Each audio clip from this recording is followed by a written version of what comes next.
एक बार एक बड़े से हॉल में बहुत सारे लोग बैठे थे। वहाँ पर दुनिया का एक बहुत ही बड़ा स्पीकर आने वाला था और सब लोग उनकी बातें सुनने के लिए वहाँ पर आए थे।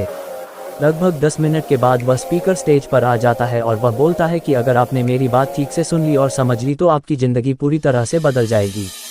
उसके बाद वह अपनी जेब से एक बिल्कुल नया चमकता हुआ 500 रुपये का नोट निकालता है और उसको ऊपर करके सबसे पूछता है कि ये नोट आप में से किसको चाहिए। ये सुनते ही सब लोग अपने अपने हाथ ऊपर कर देते हैं।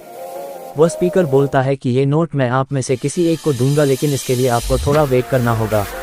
अब वह स्पीकर उस नोट को अपनी मुट्ठी में बंद कर लेता है और थोड़ी देर तक उसको मसलता है। अब उस नए नोट में सल पड़ जाते हैं और वह थोड़ा पुराना सा दिखने लगता है और वह एक किनारे से थोड़ा फट भी जाता है। इसके बाद वह फिर उस नोट को ऊपर करके पूछता है, अब ये 500 का नोट किसको चाहिए। इस बार भी सभी लोग अपने हाथ ऊपर कर देते हैं। तब स्पीकर ने उस नोट को जमीन पर गिरा दिया और उस नोट पर 3 to 4 बार पैर रख दिया। इससे नोट और भी पुराना हो गया और उस पर थोड़ी मिट्टी भी लग गई थी। फिर उन्होंने उस नोट को ऊपर किया और पूछा कि अब बताओ, अब इस नोट को आप में से कौन लेना चाहता है। और इस बार फिर सबने अपने हाथ ऊपर कर दिए। स्पीकर अब नोट को फिर से नीचे ज़मीन पर गिरा देता है और उसके ऊपर कूद कूद कर उसको दोनों पैरों से रगड़ देता है और उसके ऊपर चाय भी गिरा देता है। अब नोट इतना गंदा हो जाता है कि उसको पहचानना भी मुश्किल होता है। कोई भी उस नोट को देखता तो यही बोलता कि अब ये सिर्फ एक गंदा कागज़ का टुकड़ा है, अब यह बेकार है, इस दुनिया में इसकी कोई वैल्यू नहीं है। स्पीकर ने एक बार फिर उस नोट को उठाया और ऊपर करके सबसे पूछा, अब इस नोट को कौन लेना चाहता है। और इस बार भी सबने अपने हाथ ऊपर कर दिए। कितना भी गंदा पुराना मिट्टी में सना हुआ चाय का दाग लगा हुआ हो, लेकिन अभी भी वह 500 रुपये का नोट ही था।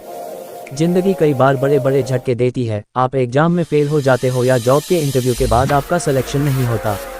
जब आपका बुरा समय चल रहा होता है और आप सिचुएशन का सामना कर रहे होते हो, उसके बाद आपको लगने लगता है कि आप सफलता के लायक ही नहीं है। आपको लगता है कि दूसरे लोग आपसे बेटर है और आप किसी काम के नहीं हो, आपकी कोई वैल्यू नहीं है। हमेशा याद रखो, इससे कोई फर्क नहीं पड़ता कि आपने कितनी बार सिचुएशन का सामना किया है, आप जिंदगी में कितनी बार फेल हुए हो, आपकी वैल्यू हमेशा वही रहेगी जो पहले थी। आपके पास कुछ खास है जो दूसरों के पास नहीं है और ये कोई भी आपसे छीन नहीं सकता। अब तक सक्सेस नहीं मिलने से आपकी वैल्यू कम नहीं हुई है।